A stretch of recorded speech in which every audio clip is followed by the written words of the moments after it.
বাংলাদেশ কোন টিমের সঙ্গে জিতলে আপনার ভালো লাগে? Option Pakistan, Australia, India. কার সাথে জিতলে আপনি তৃপ্তি পান? আমার কাছে আসলে সবথেকে এই তৃপ্তি লাগে যখন ইন্ডিয়াকে হারানো হয়। ইন্ডিয়া? রে ভাই বুঝলাম না। আচ্ছা, ইন্ডিয়াকে হারালে আপনার কাছে কেন তৃপ্তি লাগে বা ভালো লাগে, কারণটা কি? ইন্ডিয়াকে মানে পাকিস্তানকে হারালেও জয়, অস্ট্রেলিয়াকে হারালেও জয়, কিন্তু সেই জয়টা ভারতের সাথে হলে আপনি খুশি হন কেন? এটা আসলে বিষয়টা হচ্ছে, মনে করেন ভারত বাংলাদেশ এই একই বর্ডারের সাথে পার্শ্ববর্তী দেশ।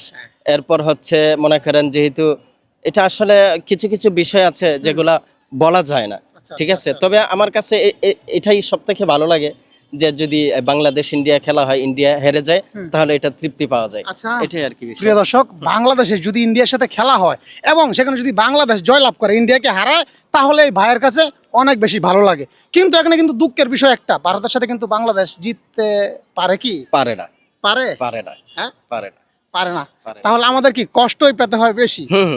হ্যাঁ, মানে আমি কষ্ট পেতে ভালোবাসি। যেহেতু হ্যাঁ, বিষয়টা হচ্ছে, যেহেতু মনে করেন এই প্রত্যেকটা সময় দেখি যে ভারতের সাথে পারে না, হ্যাঁ। ঠিক আছে। মানে বাংলাদেশ জিতে যাবে, যাবে, বা যাবে এক রান, দুই রান লাগে, হ্যাঁ, কিন্তু লাস্টে গিয়া লাস্টে গিয়ে হেরে যায়। এই কারণে মূলত এটার মধ্যে আসা আরো যে বেশি ভালো লাগে। ভারতরে যদি হারাইতে যদি পারে, হারাইতে পারে, হ্যাঁ, মানে হারতে হারতে আরো বেশি আবেগটা কাজ করে যে এইবার আমরা পারবো এই ভারতকে হ্যাঁ, হারাতে, অবশ্যই কিন্তু হয়ে ওঠে না। হয়ে ওঠে না।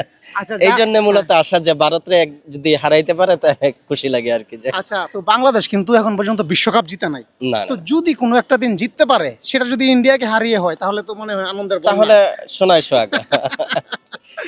আচ্ছা, যাই হোক, তো আমার ভিডিও কিন্তু ইন্ডিয়ার অনেক মানুষে দেখে, আর আপনি বলতেছেন ভারতের কথা অনেক কিছু বলে ফেলছেন যে ভারতকে হারিয়ে বাংলাদেশ জয়লাভ করলে ভালো লাগে।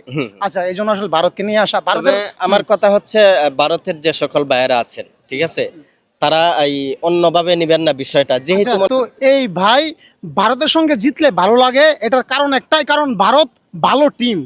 হ্যালো বন্ধুরা, আজ আমি বলছি ওয়ানএক্স সম্পর্কে। পিএসজি ও সিরিয়া স্পন্সর আইপিএল এ চলছে ক্রিকেট প্রেমীদের জন্য দারুণ সুযোগ। এখানে বিভিন্ন দেশের ক্রিকেট ও ফুটবল লাইভ দেখার পাশাপাশি স্কোরের ভবিষ্যৎবাণী করে নগদ জিততে পারবে, যেমন কোন দল জিতবে, কত রান করবে ইত্যাদি। এছাড়াও আছে চিকেন রোড ও ক্রাশ গেম সহ বিভিন্ন বিনোদনমূলক খেলা। মাত্র 300 দিয়েই শুরু করা যায়। রয়েছে বিএমডাব্লিউ গাড়ি, আইফোন, ল্যাপটপ সহ বিভিন্ন পুরস্কার। রেজিস্ট্রেশন করার সময় আমার প্রচার কোড হৃদয়88 ব্যবহার করে প্রথম জমাতে পাবে 12,000 পর্যন্ত ফ্রি স্পিন। পেটিএম, ব্যাংক, বিকাশ, নগদ, রকেট ও বিভিন্ন সহজ পদ্ধতিতে জেতা রাশি তুলতে পারবে। আমি নিজেও ব্যবহার করছি, তুমিও করতে পারো। তাই দেরি না করে এক্ষুনি আমার কমেন্ট থেকে অথবা গুগলে ওয়ানএক্স লিখে সার্চ করো। আমার প্রথম লিংকে ক্লিক করে আমার দেওয়া প্রোমো কোড হৃদয়88 ব্যবহার করে রেজিস্ট্রেশন করো এবং বোনাস পাও।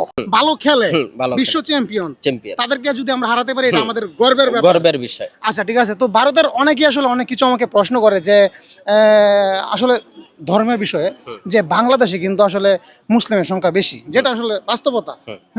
তো বাংলাদেশে হিন্দুদের মন্দিরগুলো আসলে যদি এত নিরাপদ হয়, হিন্দুরা যদি বাংলাদেশে এত নিরাপদ হয়, তাহলে সেই মন্দিরগুলো কেন মুসলমানদের পাহারা দিয়ে রাখতে হয়? এমন প্রশ্নগুলো ছুড়ে দেয়, এটার উত্তর কি আপনার কাছে আছে?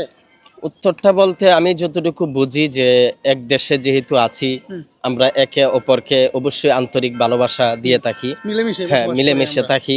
এখন মনে করেন যেহেতু মিলেমিশে, আপনার সাথে আমার বন্ধুত্ব আছে, আপনার সাথে আমার ইয়ে আছে, আপনার একটা জিনিস যদি ক্ষতি হয়ে যায়, এটা আমি কখনোই চাইবো না। ইসলাম ধর্মটা শান্তির ধর্ম।